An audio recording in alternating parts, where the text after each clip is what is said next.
Hey folks, an exciting day for us here at artoftheimage.com. We have an unboxing. We have the Epson Workforce WF-7510 that's come in. So this is a wide format printer. It'll do 13 by 19 and it also has an 1117 scanner on it as well as a fax. So pretty excited to get this going.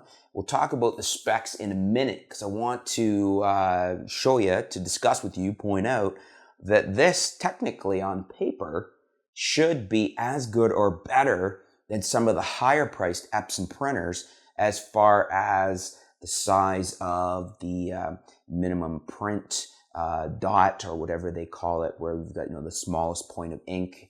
I think this one's down to like 2 picoliters or something like that, but we'll get into that in a minute. Let's unbox the new Epson. Haven't opened this one yet. We saved it for an actual unboxing here. So we're going to cut the tape off the top. We're doing this in the dining room today because the printer is so big. So we have our 4 ink cartridges. The 7510 uses 4 ink cartridges. We have a cyan, a yellow, a magenta, and a black. So that comes with it. We've got our power cord, and they also give us a phone cord for hooking up because, as I mentioned, this does fax as well. So this ought to be interesting to see how hard it is to get all of this packaging out of here. It's nicely packaged. I'm also, not only is this an unboxing, but I'm also checking here to make sure there was no damages, because they just ship it in this box to the house. I got this from Best Buy. I think I got it on sale. Got it on sale for $169, so quite a good value in a large format printer. So what do we get here? Some free presentation paper samples was in the box as well. And looks like we're now straight into the printer. So let's see if we can get the printer out of here without too much hassle. There we go. We'll get the box out of the way here.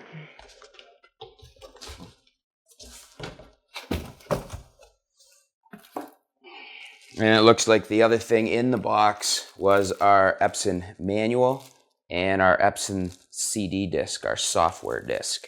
So here we have the printer. You can see it's quite a large printer. And let's see, we'll turn it around here so you can see the front side of it, because it looks like we've had it backwards in the box. It's fairly heavy too.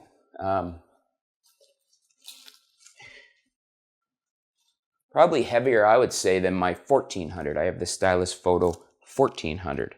So it looks like we don't have any problems with damage or anything from the box, from the shipping. Just giving that a quick once over there. And we'll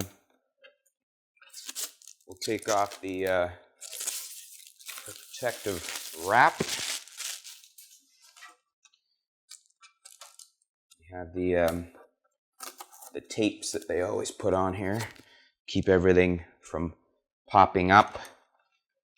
I have that in here as well. And take those off too. There's some more shipping plastics. So it's nicely packaged, so you're not going to damage anything. And let's see here. This is where our paper feeds are, it looks like. And we have, there is the scan bed. You can see it's fairly big. I'll see if I can get a close up in here for you. Actually, it looks like you can see pretty good there. So that'll scan up to 1117. And then we have our interior where we have the, and I'll get a shot in here for you, where our inks go in.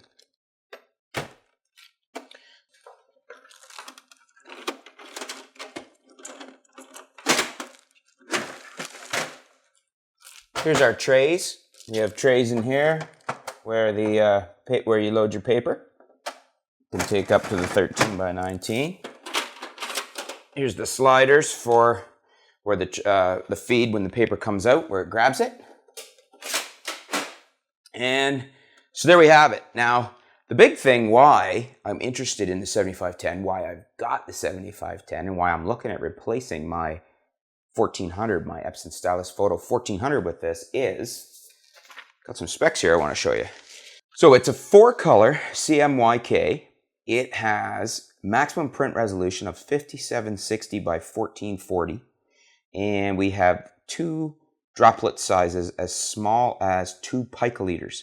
We got a print speed of 15 ISO ppm for black, and color is 8.4. So we've got some really high quality resolution and whatnot coming off of here.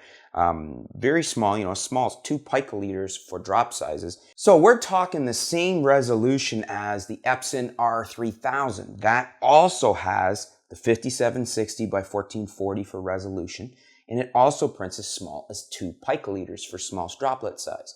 So it'll be interesting to see. I mean, on paper then, technically you should be able to get the same quality prints out of the 7510 as we can out of the more expensive R3000. The other thing is that this has some fairly large ink sizes available. You can get the extra large reservoirs, and the 7510 uses a pigment ink. It's called the Durabright Ultra Pigment Ink. So we're into a higher longevity pigment ink on the 7510. So not only should you be getting the same print quality, the same resolution, we're using pigment ink. We also have a built-in 1117 scanner, and we have a fax machine.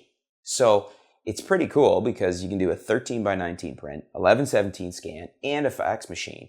And I got this on sale for $169. I believe they are $249.99 regular price. But either way, you get them on sale for $150 to $175, depending on where you're getting it on sale. The printer almost becomes a disposable item. You know, if over time it wears out, if you're having trouble with your print heads or whatnot, it's not like it's cost you $700 for a printer and you have a big deal of throwing it out. You can buy a new one at almost the same price of what it would cost you to buy an entire set of inks. So that's a very attractive thing about the 7510 is the price. And what happens to a lot of printers, you know, we get times where we are clogging up our print heads, we can't get them clean, and, you know, or the printer just breaks. You're not into a high ticket item here at that price. So that's what we're going to check out here at Art of the Image. We want to see what the print quality is like, and we want to try out all the other functions of the printer. It's nice to have the scanner available, and it's like basically you're getting an all-in-one with excellent print quality. Granted, some of the higher end printers have more ink as far as colors, but that could be a disadvantage if the print quality is still satisfactory out of here for photos. Then why would you even want to go with the more inks? Now, I mean, people would argue, well, you're going to get better tonality and things like that, but that's what we're going to look into. We're going to see how the inks are in here and how the prints come out of here, because even just as an office printer, I'll be happy with this. But if I can get decent photo prints off of here, bonus. So that's what we're going to be checking out, folks. Oh, and check out the next video, because I'm going to be showing you the other huge advantage for this is with the 7510 is that we're going to be hooking up a CISS to this, which will in turn give us even cheaper print pricing, because the ink becomes almost inconsequential for price once you put a CISS on, plus you're not swapping out cartridges. So stay tuned for that. Thanks for tuning in, folks. Stay tuned. We'll be back soon with some new videos, some new articles. We'll keep you up to date with what's going on in the world of photography, videography, and technology right here at artoftheimage.com. Plus, we'll be back with our unboxing of our CISS as soon as we get that in. Thanks a lot, folks.